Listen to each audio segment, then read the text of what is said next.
t'as le point rouge, pas de. Mais ça, c'est bon, en fait, là, tout.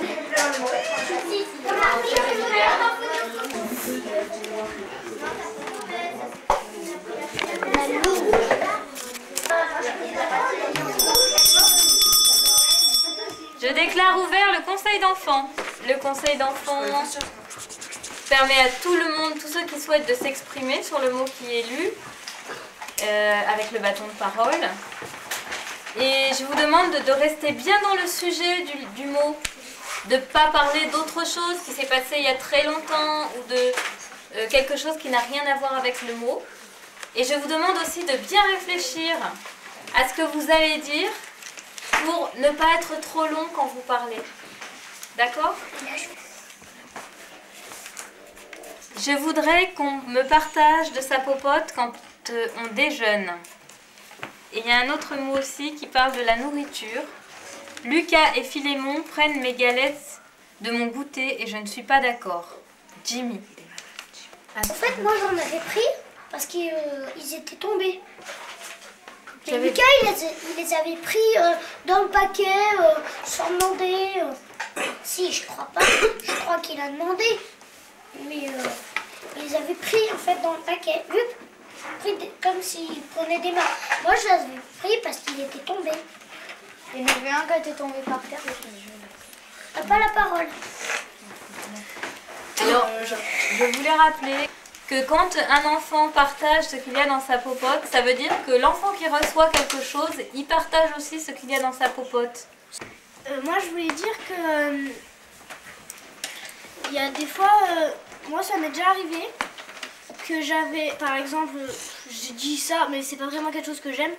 On va dire de la purée avec du steak. J'ai beaucoup de purée et un demi-steak. Et il y a tout le monde qui me dit « Oh, tu peux m'en donner, tu peux m'en donner ?» Et moi, à chaque fois, je me sens obligée parce que, déjà, j'en donne tout le temps à Nejma, à Amélie, enfin, à mes copines.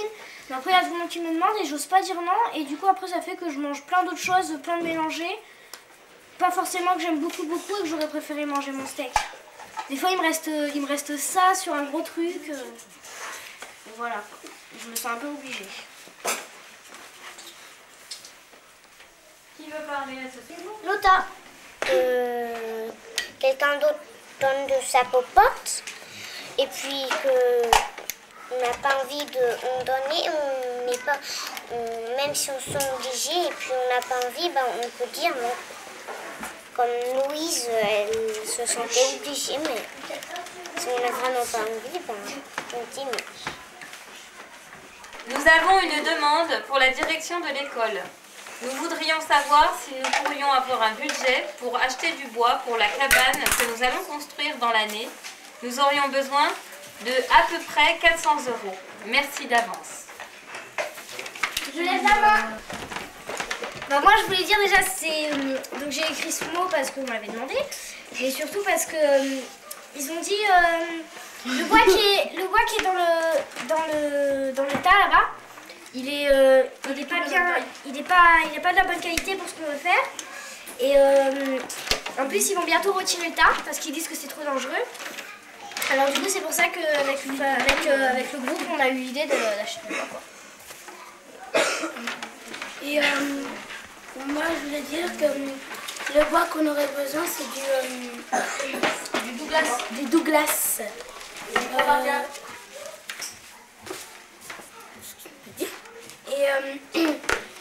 Et moi aussi je vous remercie d'avance, même si vous ne pouvez pas. Planète Verte, c'est le journal de l'école.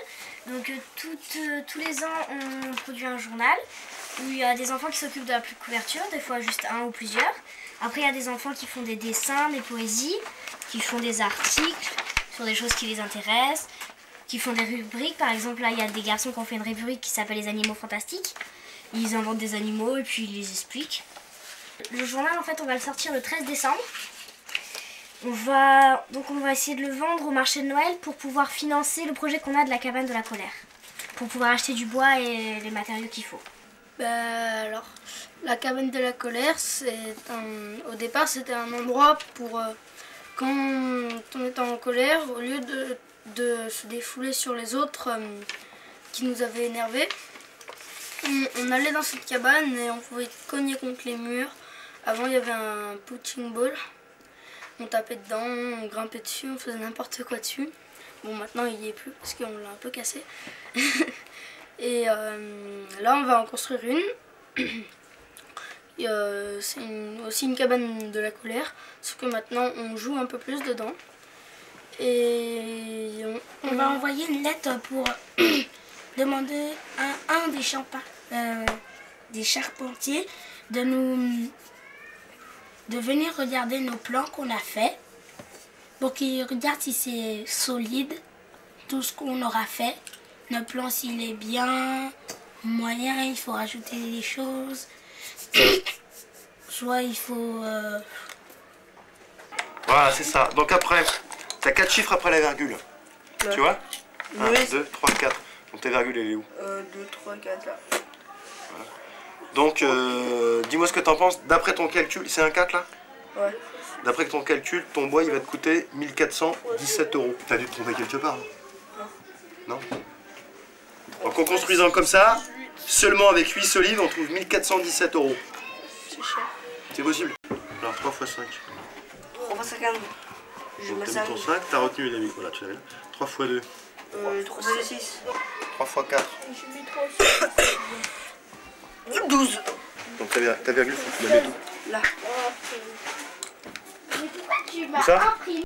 Donc le hameau des Buis, c'est un projet qui est en construction. C'est actuellement un grand chantier qui construit une école et une vingtaine d'habitations pour personnes retraitées et pour des familles. Donc le hameau des Buis, c'est un lieu de vie pédagogique, écologique et intergénérationnel qui prend sa source dans une école qui existait déjà auparavant depuis 1999, qui est l'école Montessori, la ferme des enfants. La pédagogie Montessori ayant pour objet de mettre autour de l'enfant un environnement adapté à ses besoins. Depuis l'origine de l'école, nous essayons de créer cet environnement, pas seulement en termes d'environnement purement scolaire, c'est-à-dire l'environnement de la classe, mais au-delà de l'environnement de la classe. D'abord, au départ, c'était l'école dans la ferme, c'est-à-dire que l'enfant puisse évoluer dans un milieu qui est vivant, où il y a la nature, où il y a des animaux, parce que j'estime que ça correspond vraiment à un besoin profond. Et la création du hameau des Buis, ça a été pousser encore plus loin cette logique et se dire l'enfant a besoin de connaître une organisation humaine qui lui permet de vivre, qui lui permettra de vivre aussi quand il sera adulte, sans détruire, sans nuisance, ni pour lui-même, ni pour autrui, et ni pour l'environnement dont il dépend. Donc il fallait créer un environnement cohérent, où il y a tous les éléments qui sont nécessaires à la vie, indispensables même, mais en se posant toujours la question de savoir comment est-ce que nous pouvons vivre tout en respectant ce qu'il y a autour de nous. L'école à ce niveau-là, le MAS ici, la phytoépuration en fait a été déplacée ici, c'est-à-dire juste à cet endroit-là. Et là en fait on va construire un lac collinaire pour récupérer toutes les eaux de pluie et tout ce qui va sortir de la phytoépuration. Et ensuite après tous les logements s'organisent à ce niveau-là. Tous les arbres sont les arbres existants sur le terrain. Et comme la parcelle était orientée nord ici et sud là, ben pour arriver à prendre le soleil à ce niveau-là, ben c'était un programme d'une densité hallucinante. Et ça a été de dessiner des cours en fait autour des arbres. Okay. Et puis bon là j'ai pas le dossier, mais en fait les parties privatives qui se trouvent devant les maisons sont dessinées par l'ombre portée du soleil le 21 décembre. D'accord. Et j'ai travaillé avec plus de, enfin ça apparaît pas ici, je travaillais avec plus de 100 coupes parce qu'à chaque fois que je bougeais un bâtiment, et après j'ai autant dessiné les pleins que les vides. Donc à chaque fois il y a une géométrie, tu prends tous les vides, il y a tout le temps une géométrie. Et par exemple quand j'ai dessiné les façades des bâtiments, au lieu de dessiner les façades de ce bâtiment, puis de celui-là, puis de celui-là, je me suis projeté comme dans la cour intérieure, et j'ai dessiné toutes les façades. Donc il y aura de la liaison, comme dans cet espace où on a l'arbre qui est central autour des autres maisons. Enfin les maisons sont des cadres autour des arbres. Ce vide il a une géométrie et j'ai dessiné toutes ces façades là, donc elles ont toute une relation quoi. Et après, on a réutilisé, ben, tu vois, là on voit toutes les pierres qu'on trouve en fondation, on les réutilise pour faire les murs de sous-bassement. Et les bâtiments, malgré la densité architecturale, il y a du soleil pour tout le monde sur la façade sud. Droit au soleil. Voilà, droit au soleil. Et après, ben, les arbres, souvent, ben, le fait de les avoir conservés nous permet de faire de l'ombre dans ces petites cours à chaque fois, quoi. Quand on parle de construction bioclimatique, on oublie que depuis des milliers et des milliers d'années, les hommes font de la construction bioclimatique. Simplement, ils ne connaissaient pas le terme, mais nos ancêtres bâtissaient avec les moyens locaux, les ressources locales en matériaux et en savoir-faire, en main-d'œuvre, et avec les ressources locales du climat. Et donc, vu qu'ils ne pouvaient pas s'adresser à l'extérieur pour obtenir les énergies nécessaires à leur confort thermique essentiellement, eh bien, ils géraient les apports extérieurs du climat de façon à créer à l'intérieur un climat le plus confortable possible. Ici, on utilise des matériaux qui sont pour la plupart, je dirais à 80 ou 90%, issus de l'environnement de proximité. Donc on ne va pas aller chercher très loin et donc on a très peu d'énergie pour les fabriquer. Et par contre, cette énergie qu'on ne dépense pas qui n'est pas inclus dans le matériau, on la remplace par de l'énergie de mise en œuvre, par de la qualité de la mise en œuvre, ce que faisaient les anciens d'ailleurs. Pour eux, l'énergie, la plus grosse quantité d'énergie était sur la mise en œuvre, sur le chantier. Elle n'était pas en amont dans les bureaux d'études, chez les ingénieurs qui mettaient au point les matériaux. Et ça, je crois que dans notre période où il y a tant de chômage, où le travail perd son sens, je crois que là aussi il y a une chance très importante pour redonner du sens à l'activité humaine. Donc là, c'est la table de montage. On fabrique tous les murs, on les fabrique au sol. Et une fois qu'ils sont faits, vous faites un montage à blanc et après vous allez les monter. Et après on les prend, tu vois, là-bas on les stocke et on vient avec le tracteur et la charrue, on les met sur le tracteur et la charrue et après on va sur site. Ah mais ils sont montés en entier. Ouais, d'accord. Et ce qui nous permet, tu vois, en travaillant, donc c'est comme une grande table d'archi, tu vois, où il y a un équerrage. Et ils ont des repères, ils ont des règles graduées, tu vois, dessus. Des cales et tout. Et après on fait une cotation cumulée. Donc en fait, ils n'ont pas à se prendre à la tête, il faut rajouter 60, etc. Ils savent que c'est 1,20 m pour poser le bois, 2 mètres, etc. Ils posent tous leurs bouts de bois, ils montent la GEPAN, couleur pneumatique. Et ça va beaucoup plus vite de le travailler au sol que de le travailler debout, quoi. Donc ça nous fait voile contre-ventant plus pare-pluie. D'accord. Ça nous fait les deux choses. Et étanchéité à l'air en plus. L'étanchéité à l'air, on l'a fait à l'intérieur. Tu l'as fait par l'intérieur. Ouais. Parce que à faire à l'extérieur. Tu n'avais pas intérêt à la refaire après avec un ruban? À la faire à l'extérieur, soit l'étanchéité à l'air, soit tu la fais à l'intérieur de manière parfaite, ou soit à l'extérieur. Ouais, il faut la faire d'un côté. D'un côté, voilà. Donc nous on a choisi à l'intérieur parce que c'est beaucoup plus facile, quoi. Parce que sinon après avec les jonctions avec les toitures et tout ça, ça commence à devenir. Donc tout le bois, tu vois, est stocké autour de la table et puis ils viennent se servir quand ils ont. Donc voilà un peu l'organisation.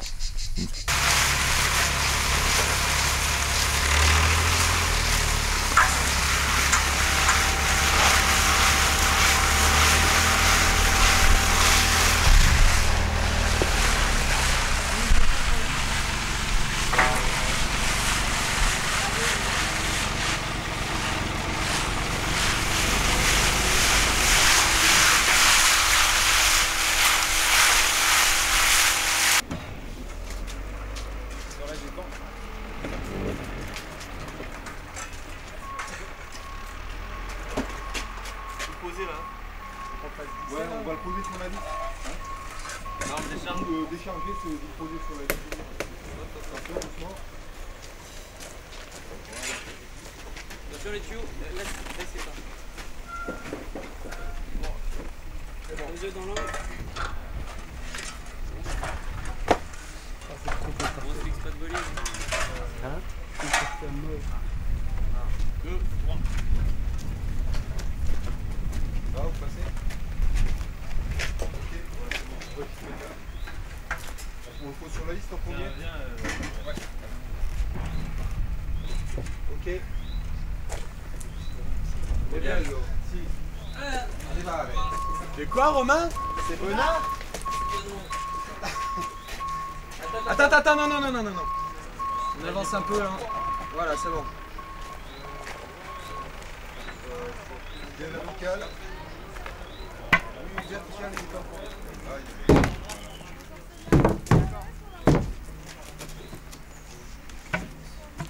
Allez, on le pousse. Il y en a qui s'occupent que de le tenir sur le haut. 3. 2. C'est bon là, maintenant ça fait ça.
Et je pense que ça veut dire plusieurs choses. Ce qui me semblait, c'était un truc contre l'incendie. Une technique contre l'incendie. Flicage. Ah, je sais plus. En plus, on l'a vu avec. Il faut des conduits plein. On attire la caméra. On a fait de la peinture. Non, mais j'ai un cinéma. D'accord. Vous êtes où ce matin? Faites quoi? Moi je fais du bardage. Avec Oscar? Tu sais le truc avec l'angle de terre-paille, avec le couvrage de terre-paille. On avait fixé une planche avec Julien et Damien là sur le truc. Et je me souviens plus si le litho il venait à l'intérieur ou à l'extérieur. Parce que s'il vient à l'intérieur, il faut faire une antenne dans la planche. Tu le fixes contre la planche. T'as le 420 qui était là, t'as mis la bout de volige qui dépassait le 4, ton litho, et tac, tac. Oui, il vient comme ça là, il vient là. Donc il va ressortir là, il y aura des lithos tous les 46. C'est pas grave, vu qu'après t'es en bois ou fer nacelle, c'est bien ce qui me semblait, parce qu'on me disait que sinon c'est plus petit et l'autre.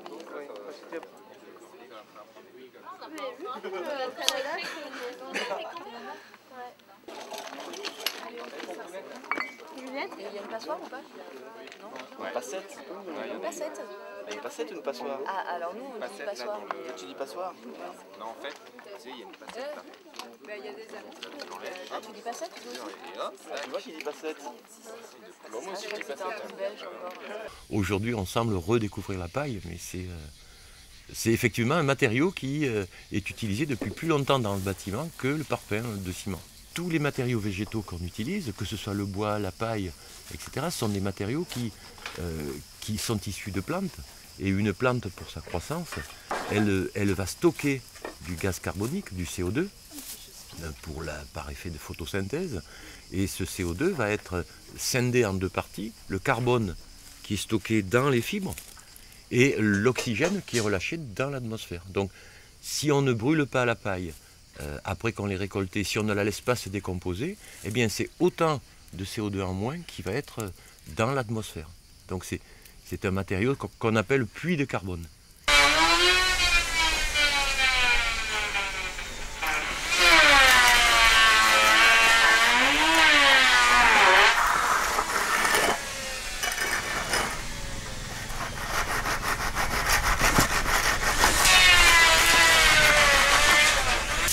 Alors le petit historique et le principe constructif des maisons pour ce qui concerne les fondations et la maçonnerie. Donc au départ sur 2 premières maisons qui ont été des maisons un petit peu test, il a été essayé de faire des fondations cyclopéennes, donc en noyant des pierres dans de la chaux. Mais le sol est beaucoup trop pierreux avec des très grosses pierres, très gros cailloux. Donc on n'arrivait pas à faire des tranchées suffisamment étroites et efficaces. Donc finalement, assez rapidement, le principe a changé et on s'est rabattu sur des long greens, c'est-à-dire des plots qui nous permettent de faire des fouilles ponctuelles, de diminuer vraiment le travail de terrassement et ensuite de relier ces plots en béton armé avec des poutres en béton armé qui, elles, constituent les fondations proprement dites des bâtiments. Oui, la seule petite différence avec la maçonnerie conventionnelle sur notre poste, c'est qu'on met un hérisson sous les dalles. Et un hérisson, c'est constitué de grosses pierres qui ont été tamisées, qui font entre 20 et 60 mm de diamètre. Elles ont été tamisées, donc il n'y a plus de partie fine. Et le fait qu'il n'y ait plus de partie fine, entre les pierres, il y a de l'air qui est emprisonné. Et assez peu de contact, et le fait qu'il y ait assez peu de contact, ça évite les remontées d'humidité et d'eau par capillarité. Voilà. Sinon, en conventionnel, on utilise du plastique, une feuille plastique pour faire l'étanchéité. Mais ça cause d'autres soucis parce que le fait de mettre une frontière comme ça précise, on crée artificiellement un point de condensation et on a plutôt tendance à capturer de l'humidité et à la laisser enfermer sous les dalles. Alors à un moment ou à un autre, ça finit par remonter.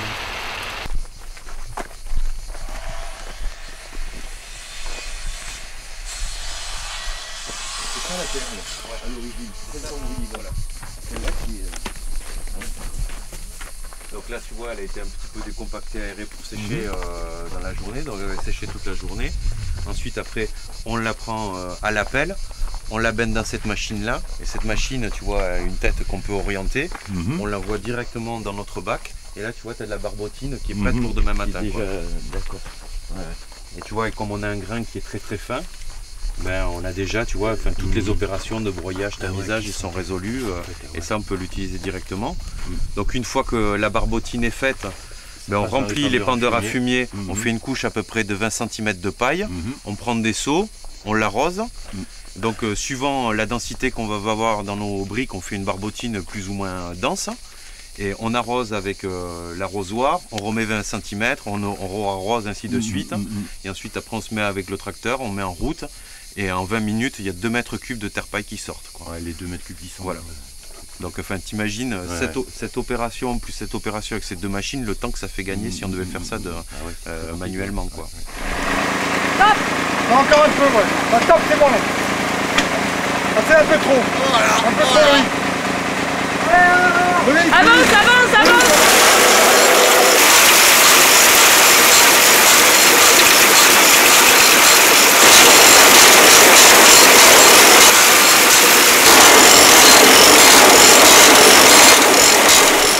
La réunion du bilan du vendredi, elle permet de faire le point sur la semaine, voilà, éventuellement de faire des propositions pour qu'on améliore toujours le fonctionnement du hameau des Buis, parce que c'est important, voilà, que chacun puisse s'exprimer et voilà, comme le reste de la semaine, et apporter sa pierre à la construction du hameau des Buis, quoi.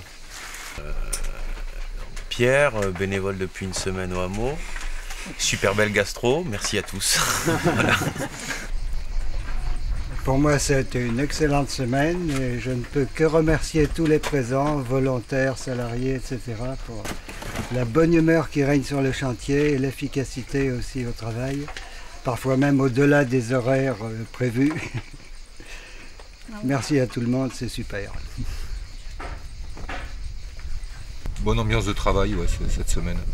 Ça a bien déroulé, c'était très sympa avec Florent, Jean-Luc, dans la sérénité et dans et quand même dans le boulot, quoi. Donc c'était très bien. Voilà. Simone. Tout a été dit. Simone ne dit rien.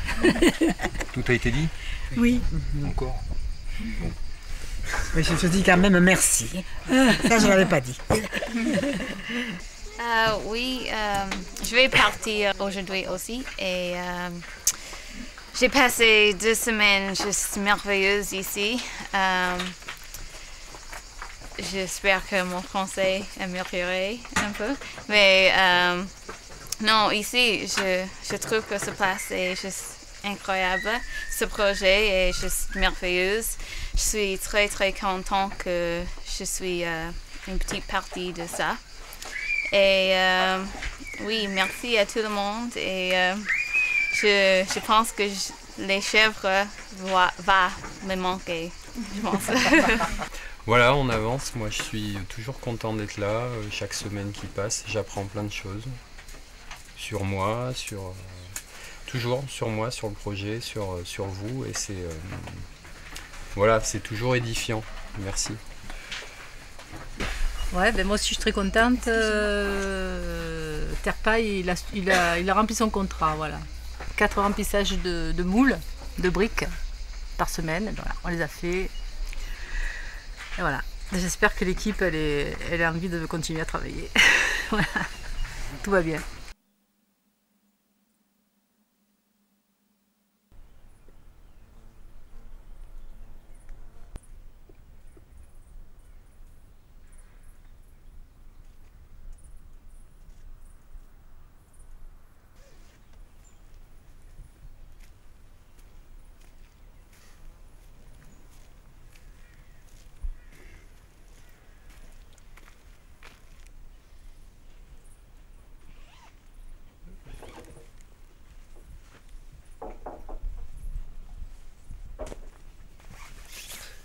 Ah, salut. Allez, je rentre.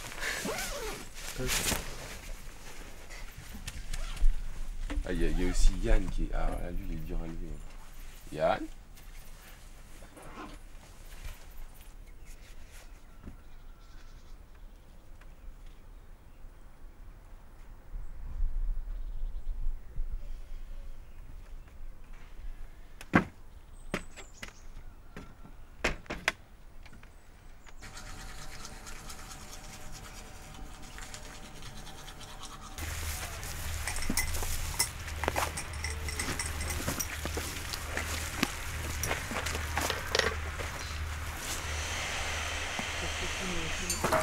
Hop, alors on sait qu'il y en a des vides là.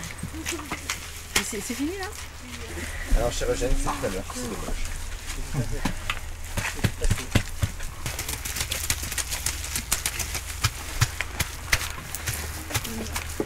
Alors pourquoi? Bon là on rajoute de la barbotine parce que c'est trop sec, sinon on a...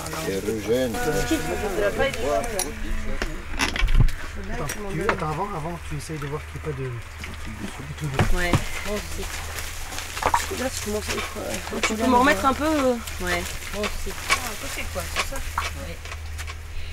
Mais en une journée ça aura assez séché pour que ce soit brique et malléable à sortir. Écoute, on va voir, parce que celles-là elles sont restées plus longtemps que ça. Non mais donc j'espère qu'il y a eu le week-end, mais nous on le faisait le soir. On estime à peu près à 25% la production de gaz à effet de serre dont est responsable l'habitat.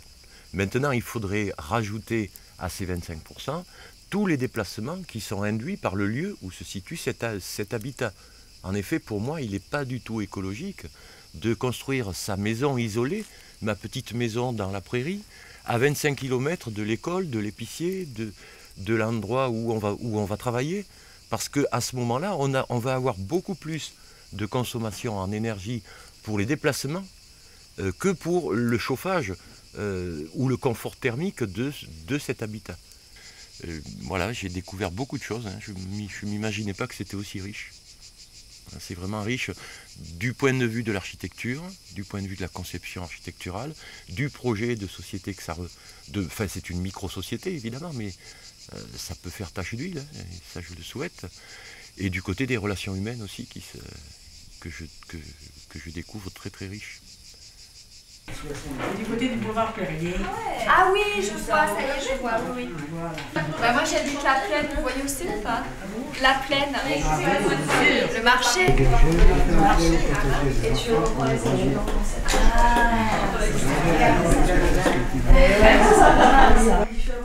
J'ai failli mourir au bombardement du 27 mai, le fameux bombardement du 27 mai. Enfin, on s'en est sorti, mais il y avait beaucoup de morts. On aurait entendu parler, le bombardement du 27 mai. Bah non. Ah. Un truc pour les insectes avec des plantes. Il y avait beaucoup de morts. Mais où ça, à Marseille? Oui, du côté du Vallon Montebel. Ah bon? Ouais, mais en tout cas, crus, ils sont bons. Ouais, c'est vrai. Toujours ça. Donc on peut arrêter de les faire cuire et manger cru. Au pire. Au pire. On envoie juste un plat, puis on voit la... Le résultat, à mon avis, il y en a plusieurs de rouillés déjà. Les petits gâteaux pour la pause du matin. Bon, je pense qu'ils ne sont pas tout à fait. On y voit des écureuils sur le seuil. Sur la porte n'est pas fermée, ce qui n'a rien à voler sur le toit de ma cabane au Canada. Alors, si on veut recentrer la problématique du hameau des Buis, il y a un aspect pédagogique au niveau des enfants. Il est certain que la société telle qu'elle est ne prépare pas les enfants, disons l'éducation conventionnelle. Je prétends qu'elle ne prépare pas du tout l'enfant aux défis auquel il aura affaire dans une société en mutation. C'est pour ça que l'éducation qui prend en compte d'une façon très forte cette mutation, eh bien, elle s'inscrit dans l'axe de l'avenir. Il faut aussi que l'enfant déploie ses capacités manuelles, parce qu'on a tellement négligé le manuel, on a même tellement méprisé le manuel, puisqu'on considérait qu'il fallait aller d'urgence plutôt vers le mental, vers les créativités mentales, et on a négligé le manuel. Donc il y a nécessité à redonner à l'enfant ses capacités manuelles, parce que les mains sont intelligentes. On n'exprime pas l'intelligence seulement par des phrases. Quand quelqu'un, un bon artisan, fait un meuble ou construit une maison ou fait n'importe quoi de ses mains, il met en évidence l'intelligence de ses mains. Alors ensuite reste que la société est très fragmentée. Les générations sont dans des casiers étanches. C'est-à-dire qu'il de plus en plus, il n'y a pas de lien entre les générations. Et ce lien qui a été rompu entre les générations, et ce cloisonnement est très préjudiciable à la vitalité de la société. On a d'un côté des enfants qui apprennent des choses pour s'installer dans la vie, et puis d'autres qui finissent leur vie et vont quitter leur vie avec des expériences, avec des connaissances, avec des choses qui auraient pu être transmises aux plus jeunes. Donc c'est comment relier les générations, ne serait-ce que pour que le groupe social soit enrichi de l'expérience de chacun selon là où il en est du point de vue de sa propre vie. Et c'est en cela que je trouve qu'aussi le projet Hameau des Buis intergénérationnel, fondé sur la terre, sur l'agriculture, enfin sur la production agricole, l'autosuffisance alimentaire, et la mutualisation des savoirs, des savoir-faire, et bien, me paraît très juste à ce niveau-là. So, looking at the word, which one tells us if it's masculine or feminine? Can you see? There's a M, an M. Je comprends pas l'anglais. C'est quoi, moi je vais la dire.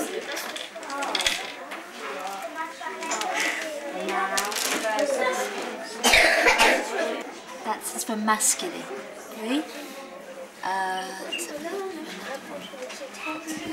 F for feminine. That's it. So this one, is it masculine or feminine? What is it? Do you know? What's this one? Je comprends pas l'anglais.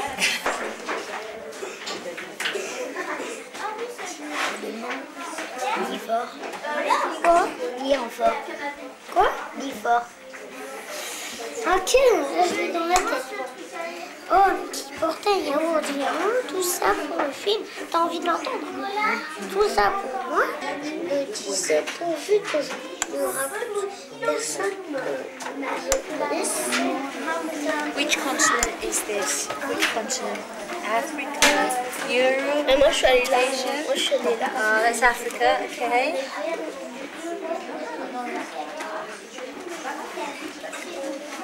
So this is Africa, what's this?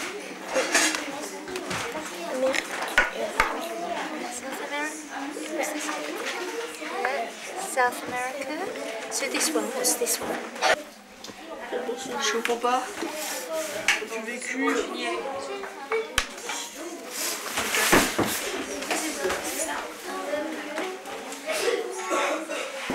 À feu. C'est le feu, c'est pas les feux. Hein. Le feu, tu n'as pas d'X. D'accord. C'est un verre d'école ou un verre d'observation?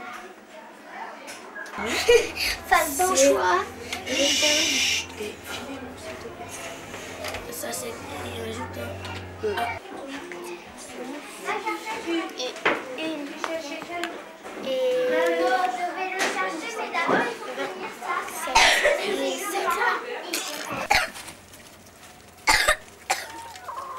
Allez, vas-y.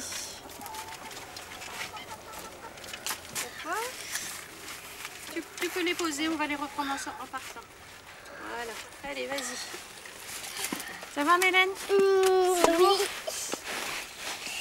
Tu arrives?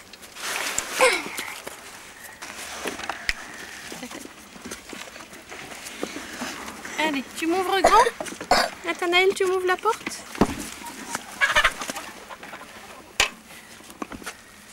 Voilà. Voilà.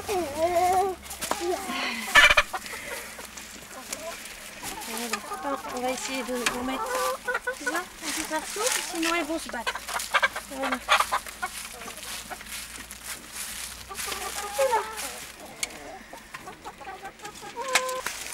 On va aller faire le fromage maintenant. Ouais, bon. Voilà. Eh ben super, ben, je l'appelle ce soir pour confirmer alors. C'est sympa, hein, c'est cool. Hein. Ouais, j'étais contente. Hier en sortant de la gare, j'ai dit aujourd'hui je trouve une serre. Et je me suis arrêtée aux première exploitation où il y avait des serres. Et puis j'ai rencontré ce mec-là et puis voilà. Il y a de l'eau si tu veux. Et le lendemain il y a une serre. Comment j'ai fait le plan? C'est génial, hein? C'est Alain. C'est Alain qui a tout fait? Tout à l'heure, avant de... Je vais peut-être pouvoir le travailler, ça. Ouais, tu vas passer le tracteur. Qu'après, j'aurai plus le temps. J'ai trouvé une serre ce matin. Ah, mais voilà. Une grande serre de 110 mètres de long, 9,50 mètres de large, donc le tracteur pourra passer dedans. Là, c'est bien alors, comme ça, ça pourra faire des cultures, quoi. Ouais, je sais pas ce que vous en pensez, on pensait la mettre là. Oh, je pense que là, c'est le mieux, hein, sur la crête, hein, tout le long. On va mettre la serre à semis de ce côté-là. Ouais. Là, dans le terre-plein qui est un peu nivelé. Ouais. Et puis... Ah, c'est génial de ce côté-là. Ah, ça sera bien là. Ouais, à côté de la hauteur, puis bien surveillé de ce côté. Voilà. Donc ce sera bien nettoyé, là, ça va être propre. Voilà. Ouais. Je pratique l'agriculture intensive. Bon, j'ai pris le hameau du Buis, on travaille ensemble pour voir un peu la façon de cultiver, quoi. Et puis voir d'autres, qu'on apprenne comment ils faisaient nos anciens, quoi. Parce qu'à l'époque, on était un peu en agriculture aussi comme ça. Donc, voir un peu le travail que faisaient les anciens. Et puis bon, c'est meilleur quand même au goût et tout. Voilà. Grâce au prêt de Christian, là, on a de la surface, ça va être sympa. Là, c'est de l'excellente terre ici qui nous est prêtée. Donc, et qui est en friche depuis un petit moment, donc pour faire de la culture bio c'est parfait. Voilà, donc moi je suis ravie de collaborer avec Christian, avec les woofers, avec Alain, mon collègue. Et puis je pense qu'on va pouvoir nourrir tout le monde, le hameau, les parents d'élèves, les résidents, les chantiers. Voilà.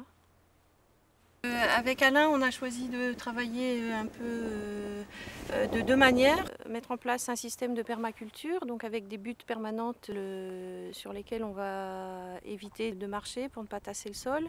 Et puis mettre un système où on ne retravaille pas le sol. Ici, on va travailler davantage de manière bio toujours, hein, évidemment, mais de manière plus classique, je vais dire, avec un système de rotation des cultures.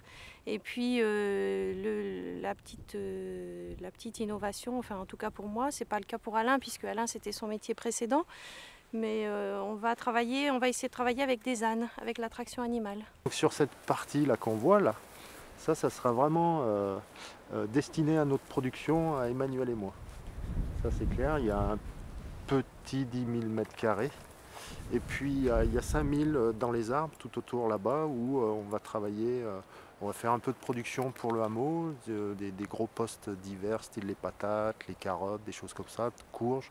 Et on le fera tous ensemble avec les résidents, les enfants qui vont venir courir à travers, pas trop sur les légumes bien sûr. Puis peut-être mettre en œuvre les ânes en traction animale, des choses comme ça, quoi.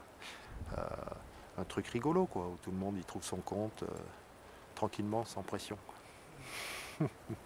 Il faut qu'on arrive à une situation financière autonome pour qu'on puisse s'installer dans le futur et que ça puisse tourner en toute pérennité, quoi.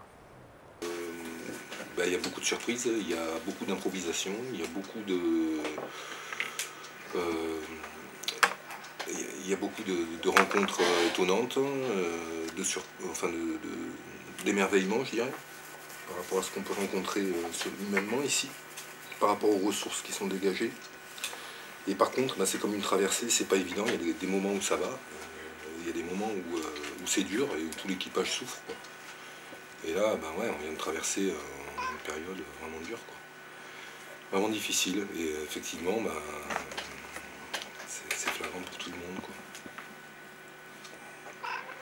Je crois aussi que malgré tout, il y a une vraie boussole sur ce bateau, quoi. C'est que quelque part, même si personne n'est en mesure de dire exactement qu'est-ce que ça va être finalement au bout du compte et comment ça va se passer, ça, je pense que tout le monde en est au même point dans la vie de toute manière. Non, c'est pas un chantier comme les autres, quoi. C'est pas un chantier où on peut dire que... Pour moi, c'est pas que ce soit du positif, c'est que c'est vraiment de la vie. C'est de la vraie vie. C'est pas je vais gagner mon salaire pour pouvoir le claquer au supermarché, quoi. C'est pas ça. Et la découverte de nouveaux territoires. Et les territoires, on va plus les chercher loin, on les cherche chez nous ici, en Ardèche, du Sud. L'humanité a toujours évolué sur les utopies. Si on reste raisonnable, c'est-à-dire qu'on ne transgresse jamais, on ne veut jamais rêver autrement que dans le cadre, etc., on stagne. Ce qui a permis que l'histoire n'a pas stagné, ce sont les utopistes. Et je considère que le projet du hameau des Buis, comme de l'école La Ferme des Enfants, qui sont reliés, font partie en quelque sorte de cette expérimentation dont la société civile d'ailleurs pleine. C'est-à-dire qu'aujourd'hui, la société civile invente des possibles à travers ces utopies. Et donc, nous ne pouvons pas continuer à faire confiance au système, nous installer dans ce système, puisque lui-même est en difficulté, donc imaginons autre chose. Je vous montre ça, on peut tout poser ou pas?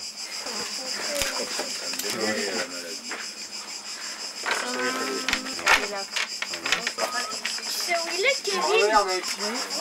Kevin.